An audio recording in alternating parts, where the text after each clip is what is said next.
Ricardo es fanático de Belgrano y también es un apasionado por los autos.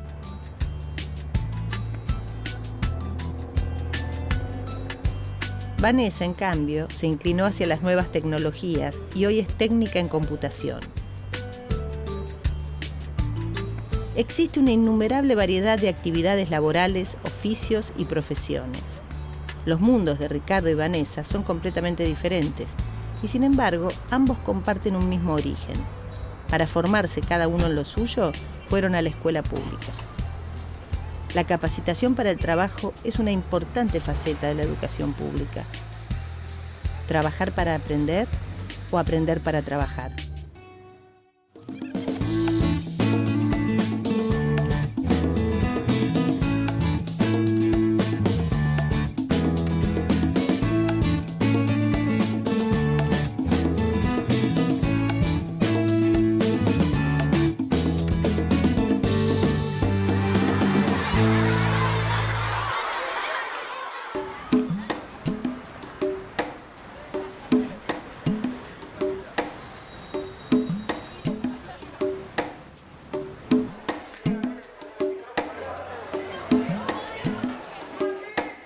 La educación media es uno de los momentos para que los jóvenes se capaciten para trabajar. En Argentina, cerca de 500.000 de estudiantes secundarios concurren a distintas escuelas técnicas públicas. Desde acá y después con la pinza te paras bien en la punta y desde ahí empezás a girar, para que no se haga ese planito. Clara tiene la paciencia necesaria para convertirse en una buena orfebre, una de las tantas especialidades que pueden aprenderse en algunas escuelas técnicas del país. Aún hoy, el taller de su abuelo es su refugio predilecto, el lugar donde ella elige pasar horas viendo las manos de don Francisco transformar el metal en obras de arte. La formación para el trabajo siempre estuvo presente en la historia de la educación. En la época de la colonia se aplicaba el modelo de maestros y aprendices en sus talleres. A lo largo del siglo XIX, algunos pensadores como Manuel Belgrano, el padre Castaneda y más tarde Juan Bautista Alberdi propusieron proyectos de modernización de la formación técnica, aunque solo algunos lograron ponerse en práctica. Hacia el siglo XX empezaron a implementarse algunos cambios, con la aparición de distintas escuelas que formaban técnicamente a sus alumnos para variadas tareas y oficios. En el año 1890, el presidente Carlos Pellegrini fundó la primera escuela de comercio del país, la Escuela Superior de Comercio, que hoy lleva su nombre. En 1909, aparecieron las escuelas de artes y oficios, exclusivamente para varones. Años más tarde se crearon las primeras escuelas profesionales para mujeres. Para ingresar a ellas, se requería tener aprobado el 4º grado de la escuela primaria. Luego de 3 años, las egresadas obtenían un certificado de aptitud. Úrsula Smith, esta graciosa joven, ha realizado otra conquista para el feminismo. Egresó del profesional de señoritas como profesora de labores, pero es muy otra su ocupación. Todas las mañanas puede vérsela en el puerto cargando arena en su camión, que luego lleva a las construcciones.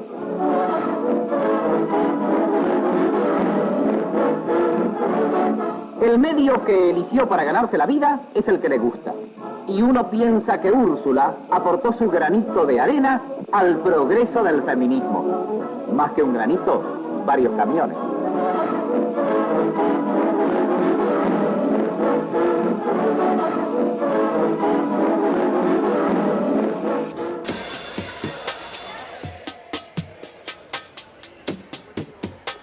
Paralelamente a las escuelas técnicas de oficio, existían las escuelas industriales de la nación.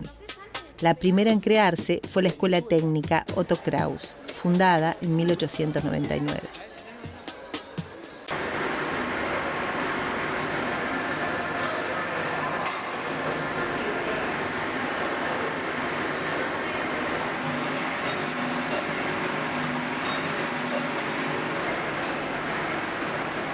Oscar trabaja en el Otto Kraus hace más de 20 años. Es un detallista y le gusta que sus alumnos realicen con esmero y prolijidad su trabajo.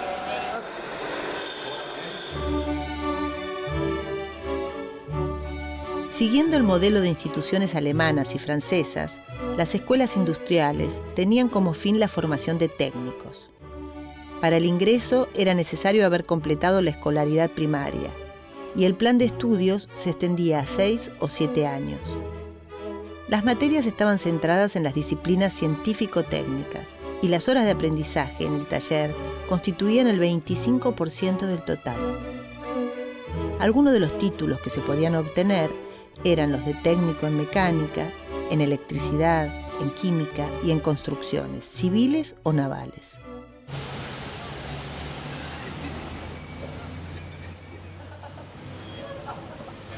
En el periodo de entreguerra en la Argentina, vinculado con la modernización, con los cambios contextuales, con el avance tecnológico, comienza a desarrollarse la expansión de la educación para el trabajo.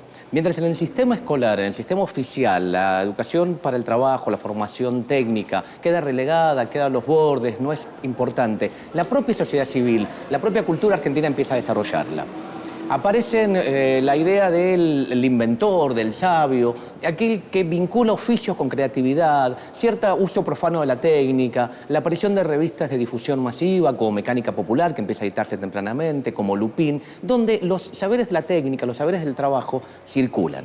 Ocupan un lugar subordinado, en cierta forma lo aceptan en asociaciones, en clubes de barrio, en pequeñas academias, pero empiezan a mover el avispero del desarrollo cultural argentino.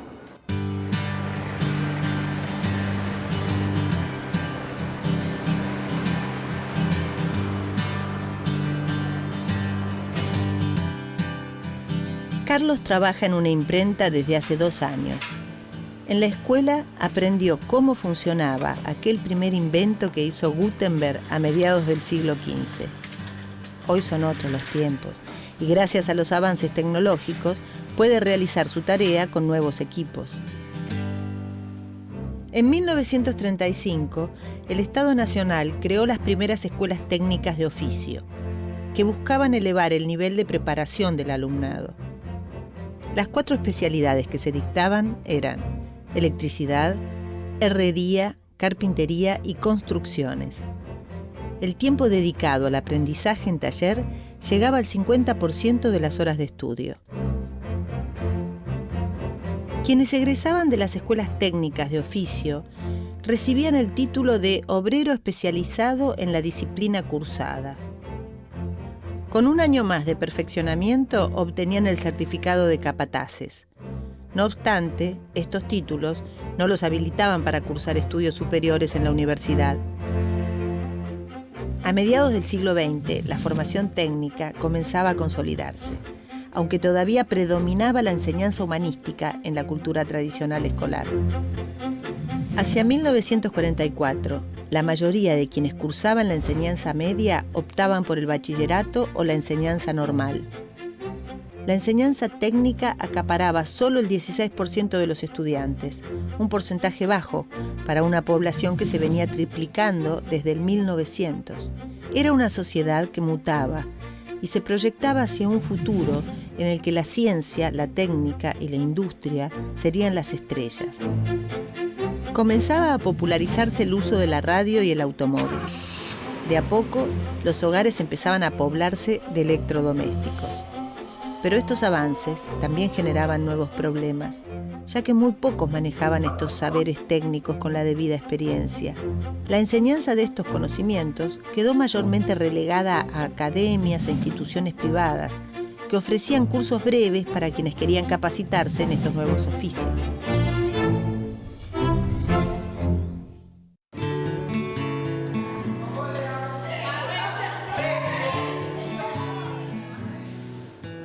Chicos, ¿qué es lo que más les gusta de venir a una escuela técnica? Yo, esa sí te la canto yo, esta te la canto. Yo hice un ciclo básico de 3 años en el Arsenal de Artillería de Marina Zárate y a mí lo que me encantaba era que teníamos colegio a la mañana y después hacíamos taller a la tarde, pero lo bueno de de esta escuela técnica era que nosotros hacíamos taller con los operarios, o sea, aprendíamos con la gente que trabajaba ahí en el arsenal directamente, haciendo todos los trabajos que se hacían, las balas, las reparaciones de las piezas de artillería. Entonces eso te daba un aprendizaje que por ahí en otro lado no lo podías tener. Yo elegí mecánica y terminé trabajando en los talleres de tornería y realmente fue una gran experiencia que la recuerdo con mucha felicidad. Por lo que elegí yo la escuela técnica es porque siempre vas a tener algo de qué laburar y la facilidad de poder saber qué hacer adentro de un laburo. Y la verdad que lo que más me gusta son los talleres. Los talleres desde primer año hasta sexto, donde estamos ahora, son todos interesantes. Todos te enseñan cosas nuevas, cosas que se usan cotidianamente, de todo. Lo que más rescato es que, por más conocimiento que me hayan impartido, aprendí a pensar mucho, a razonar las cosas. O sea, no solo a poder absorber lo que me dicen, sino a razonarlo. Como que se forja acá los valores, además de aprender a trabajar y la especialidad. Eso es importantísimo.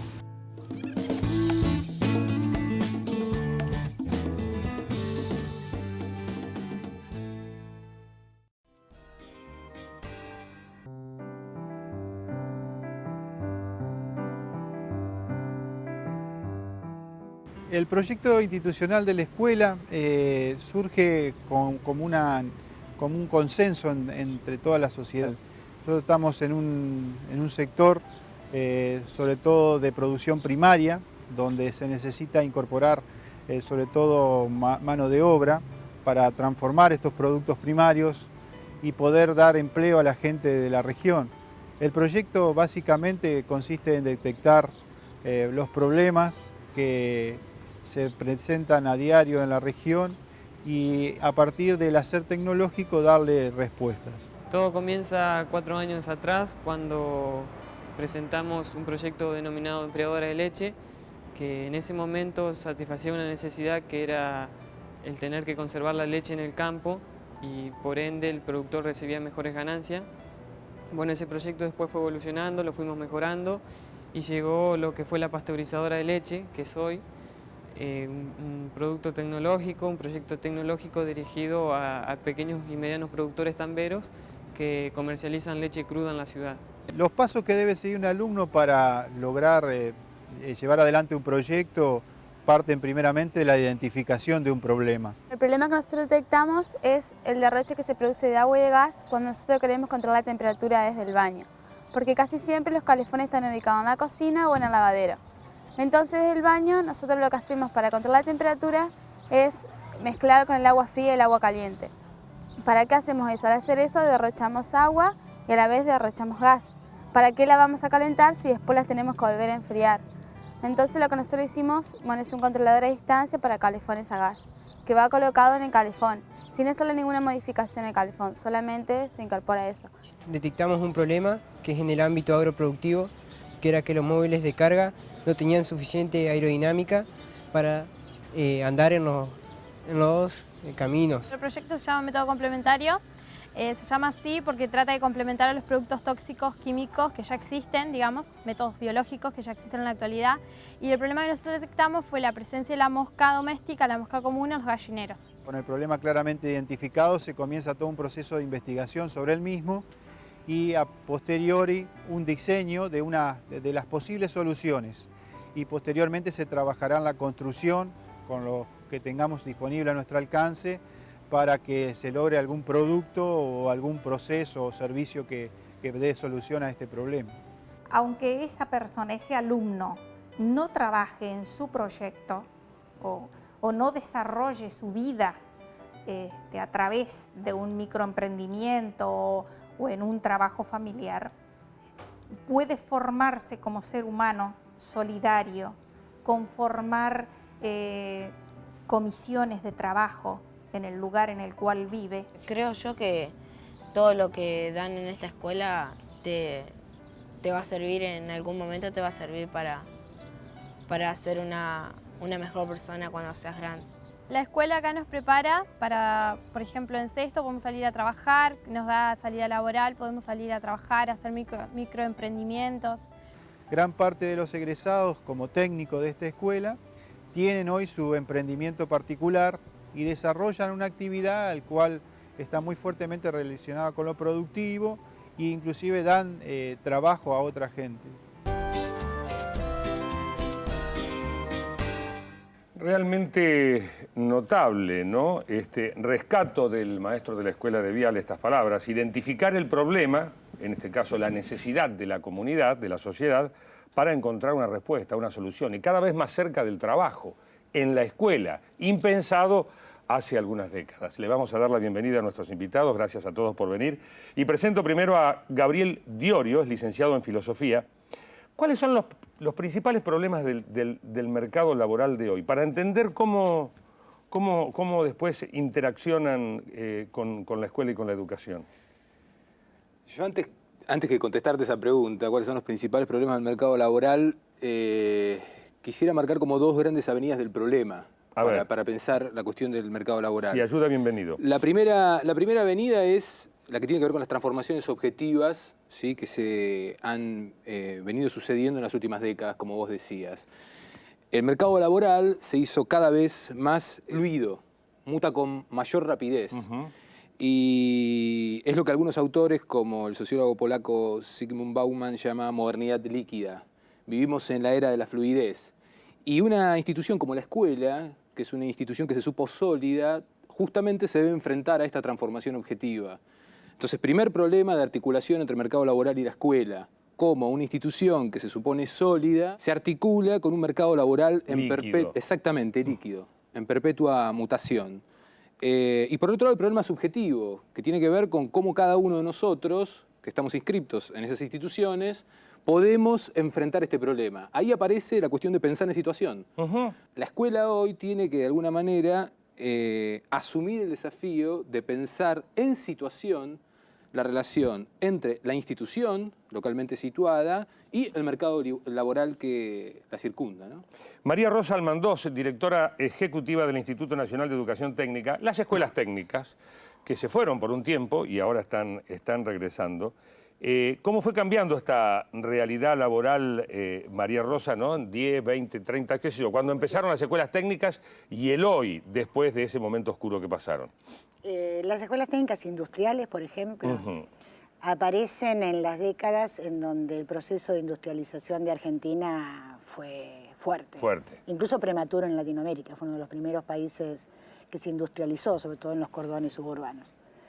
Ese sentido de la escuela técnica, hoy con otra definición, con otra coyuntura económica, pero con una posibilidad de reactivación de muchos sectores, hoy vuelve a jugar un papel. Pero la que estábamos viendo recién, la de Viale, es agrotécnica. Las agrotécnicas tienen una historia incluso anterior a las industriales y siempre tuvieron una vinculación con la problemática comunitaria cercana importantísima. Y en plena época de crisis, en el 2001, muchas de estas escuelas agrotécnicas que tienen, aparte de aulas, terrenos en donde funcionan desde gallineros, puerqueros, sembrados, muchas de estas escuelas nutrieron a los comedores comunitarios. O sea, estas escuelas, las escuelas técnicas en general, las industriales y las agrotécnicas, tienen una, y no es nuevo, esto es una larga tradición, lo que sí se ha hecho en estos últimos años es una política muy fuerte para volver a encontrar ese sentido que tuvieron en los años 40, 50, 60 y que hoy hay que redimensionarlo por estas características particulares que tiene el mundo del trabajo. Pero siempre tuvieron esta posibilidad de pensar, de juntar pensamiento y acción. Que la formación no es solo aula, tiza y pizarrón, que la formación es gregaria, es colectiva, es grupal, que la solución no está en el profesor o en el maestro, sino en el pensamiento conjunto, y el valorizar y resolver un viejo problema que tienen nuestras escuelas secundarias, que es oponer el trabajo intelectual al manual. Pensando que el manual carece de trabajo intelectual y no hay mano que se mueva si no hay cabeza que funcione. Es más fácil el trabajo intelectual si uno lo escinde, así simplificándolo, que aquel que afronta resolver un problema, ¿no?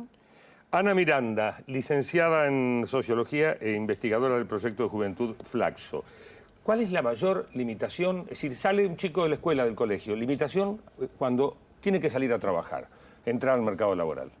Bueno, digamos que hay varios problemas, ¿no? Algunos de los problemas están relacionados con la falta de información, otros están relacionados específicamente con el tema del mercado laboral y cómo es este mercado laboral para los jóvenes de hoy.